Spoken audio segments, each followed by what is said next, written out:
Imagine a tiny diamond shining so brightly that it could blind the entire world.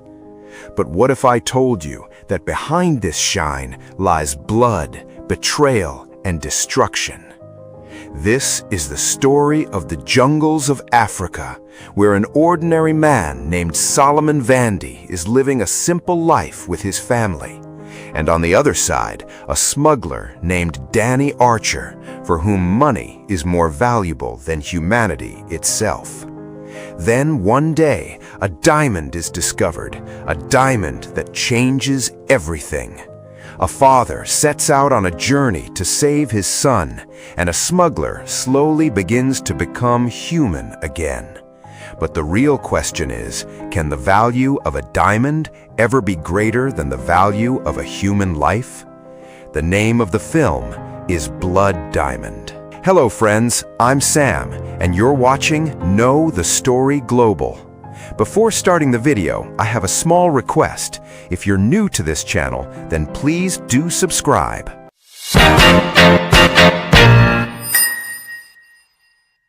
The story begins in the year 1999 in a small village in the West African country of Sierra Leone. This is where we meet Solomon Vandy, a simple man who earns a living by catching fish from the sea to support his family. Life is certainly difficult, but he is happy with his wife, his 2 young daughters, and his eldest son, Dia. But then one day, everything changes within moments. Solomon is returning home with his son after work when he notices vehicles approaching from a distance. The men inside are firing bullets without stopping. These are rebels from the Revolutionary United Front, also known as the RUF. Within minutes, they attack the village and begin killing innocent people. Seeing this, Solomon panics. He quickly tries to help his wife and daughters escape through the back route, but fate does not support him. The RUF captures him and takes him prisoner. There, he discovers that he is not the only one. Many other people have also been captured. To spread fear, the rebels are cutting off people's hands so they cannot vote for the government. The entire country is trapped in a horrifying civil war. Those who are physically strong are forced to work in diamond mines.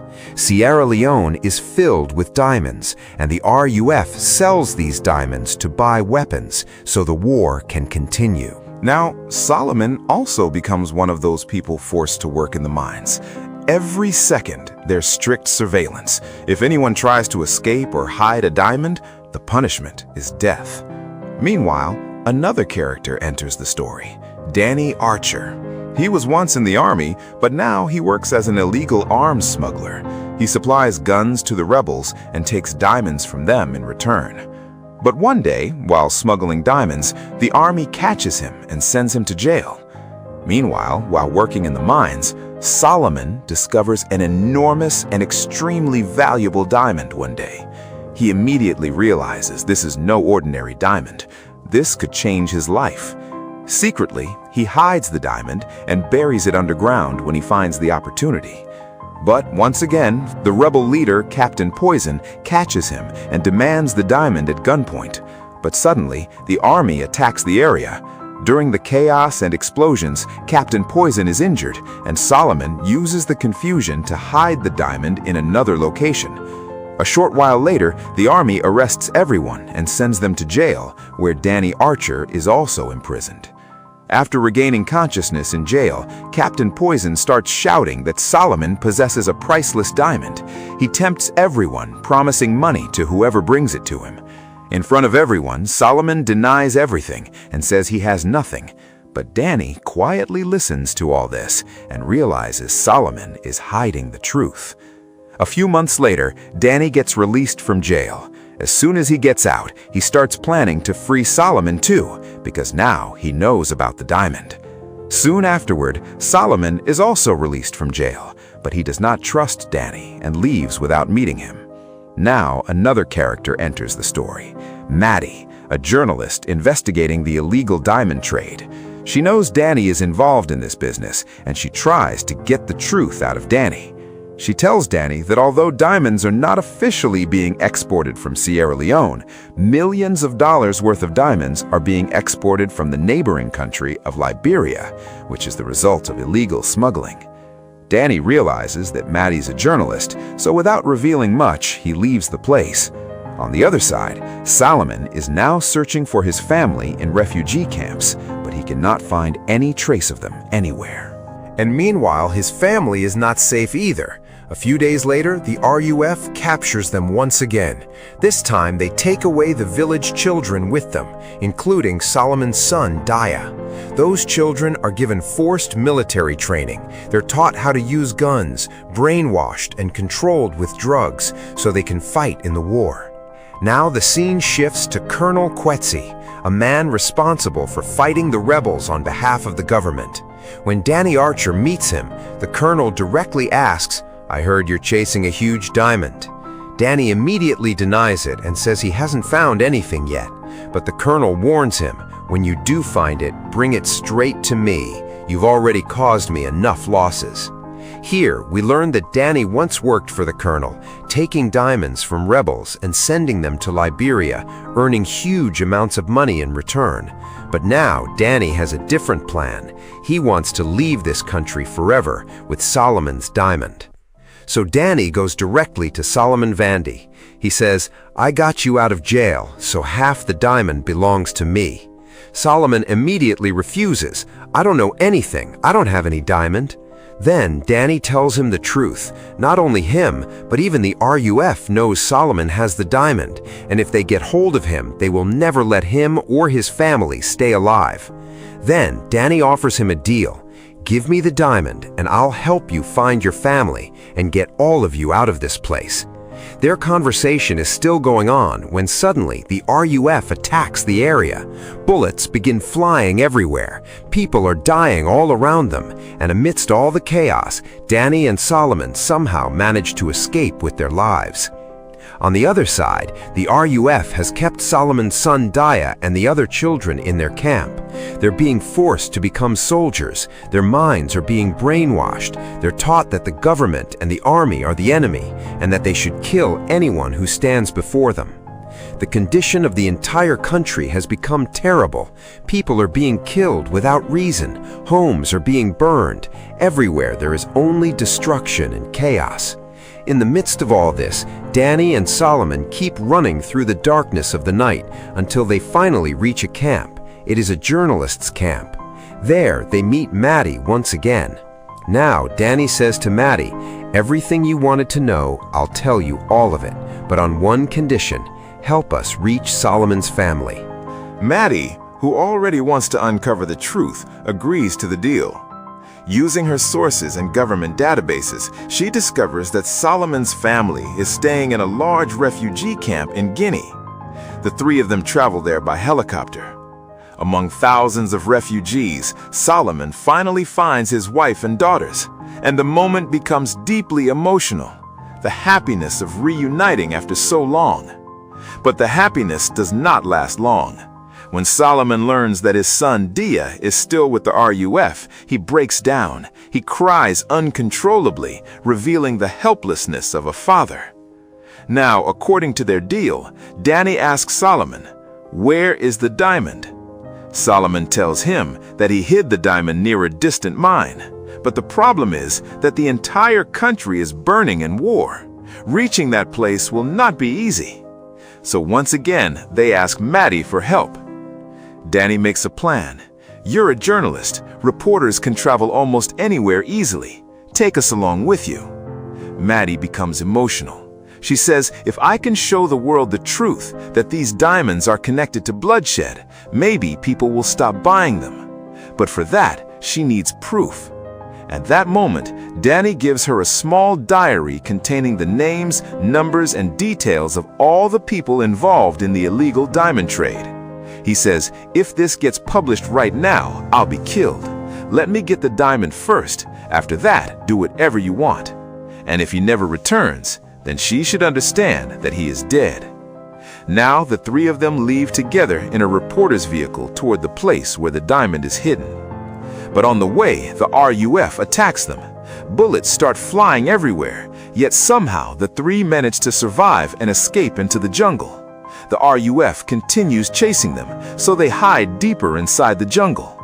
There, they find a house belonging to Benjamin Margai. This man runs a small school for children in the jungle, teaching and educating them. The three decide that staying there for a few days will be the safest option.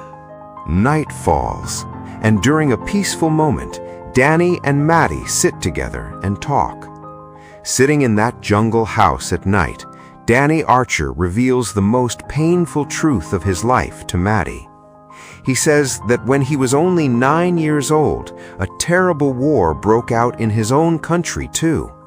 During that war, some men brutally assaulted and killed his mother, and then murdered his father right in front of his eyes. Remembering all this breaks Danny emotionally. His voice trembles. Maddie holds his hand and comforts him. From this moment, a genuine connection begins to form between them. The next morning, the three reach an army camp where they are supposed to meet Colonel Coetzee. There, they learn that within a few hours, a major war is about to begin across the country. The government has ordered a full-scale attack against the RUF. Because of this, all foreign journalists are being sent back immediately, so they do not get trapped in the war. Now, Maddie also has to leave. She wants Danny to come with her, but Danny refuses. Before leaving, Maddie gives him her phone number, address, and office details, and says, "Come back alive and contact me." Truthfully, feelings have already begun to grow between them. After Maddie leaves, Danny meets Colonel Coetzee. The colonel tells him that he will have to fight alongside them in the war, and once the RUF is destroyed, the two of them will search for the diamond together. But Danny has a completely different plan. Secretly, he steals weapons and essential supplies from the camp and escapes with Solomon. For the next 2 or 3 days, crossing jungles, mountains, and dangerous routes, the two finally reach the place where Solomon had hidden the diamond. But there is a major problem. The area is heavily guarded by RUF soldiers. Now, retreating the diamond is impossible, so Danny creates a risky plan. He calls the colonel and says, "Launch an airstrike here tomorrow morning. While everyone is distracted by the attack, I'll retrieve the diamond." The plan is set, and both men wait for morning. But during the night, another twist arrives. Danny wakes up and realizes Solomon is missing. In reality, Solomon has gone alone into the RUF camp to search for his son, Dia. After searching for a long time, he finally sees Dia, but the shocking part is that Dia is no longer the same child. He sits among the other children completely changed. Solomon quietly grabs his hand and tries to take him away, but Dia does not even recognize him. Instead, he screams loudly, "Enemy! Enemy!" Because of the drugs and brainwashing, Dia has forgotten his own father. Hearing the scream, the rebels arrive and capture Solomon. The next morning, Solomon is brought before the rebel leader, and it turns out to be none other than Captain Poison, the same man who had once been after the diamond before. He tells Solomon, "I searched everywhere for that diamond, but I never found it. Now you are going to bring it to me." Solomon refuses. He knows that once he hands over the diamond, his death is certain. Then, Captain Poison threatens him. "If you don't give me the diamond, I'll kill your son right in front of your eyes, and then I'll hunt down and destroy the rest of your family too." Hearing this, Solomon is left with no choice. But just then, Danny's plan works. Helicopters appear in the sky. Colonel Coetzee launches an airstrike with his army. Bombs begin falling, bullets start flying everywhere, and the entire camp turns into a battlefield. Taking advantage of the chaos, Solomon attacks Captain Poison with a wooden stick and kills him. Meanwhile, Danny secretly moves through the camp, eliminating rebels one by one and risking his own life to rescue Dia. A little later, the colonel and his team surround the entire area. Now, the colonel asks Danny, "Did you find the diamond?" Danny replies, "Not yet, but when we do, we split it equally." The colonel immediately refuses. "You will only get money, not a share of the diamond." Danny responds firmly, "Then you won't get the diamond either." After a long argument, the colonel finally agrees, and a deal is made that Danny will receive 40% of the share. Now everyone's attention turns towards Solomon. They ask him, "Where is the diamond?" Solomon directly says, "I don't trust Colonel Katsi at all, and if I hand over the diamond, what will I have left?" But Danny understands the situation and helplessly takes a step that completely breaks Solomon. Danny grabs Dia and takes him to the colonel, saying, "If we don't get the diamond, your son will not survive." Now, Solomon has no choice left.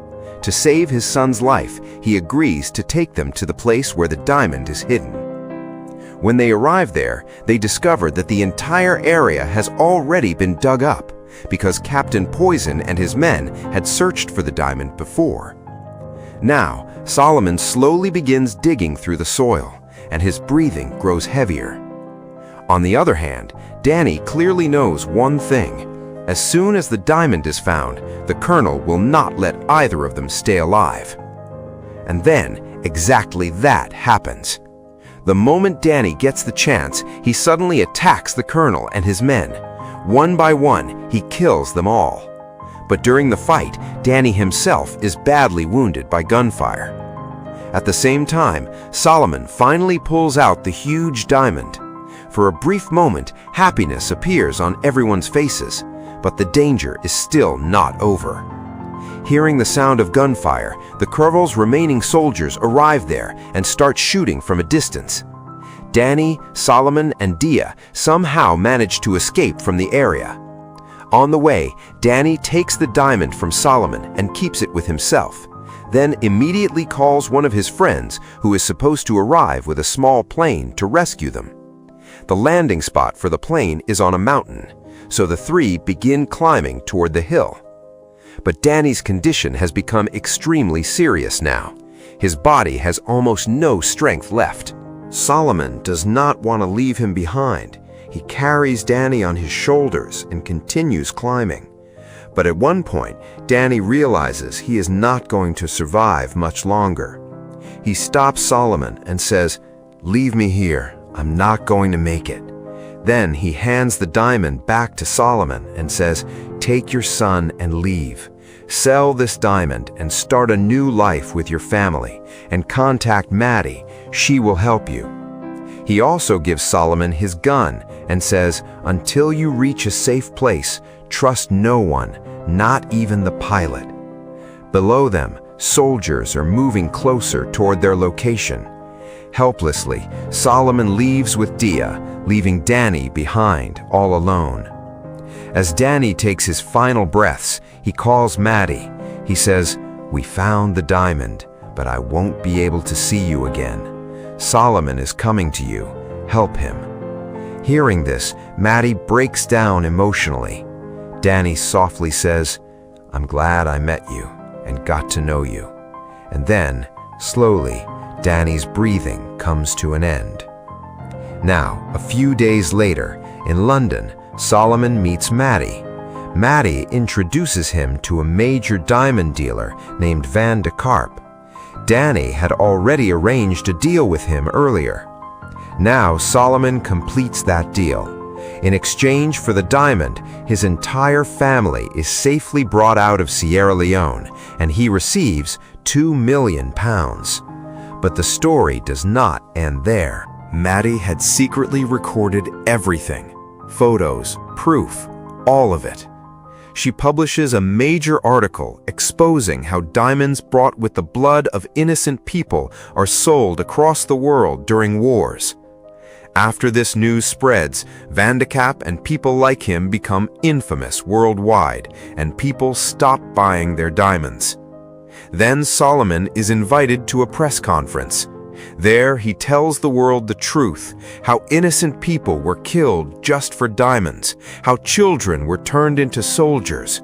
His words shake the entire world, And finally, in 2003, nearly 40 countries around the world signed an agreement together, the Kimberley Process. This meant that buying diamonds coming from war zones would become illegal. But friends, the bitter truth is that even today, illegal diamond and gold smuggling still continues in many parts of the world. And with this harsh reality, the story comes to an end here. So friends, if you enjoyed this story, don't forget to like the video, share it with your friends, and subscribe to my channel, Know the Story Global, for more amazing movie explanations. Your support motivates me to bring more incredible stories to you. Until the next video, take care of yourselves, and thank you for watching.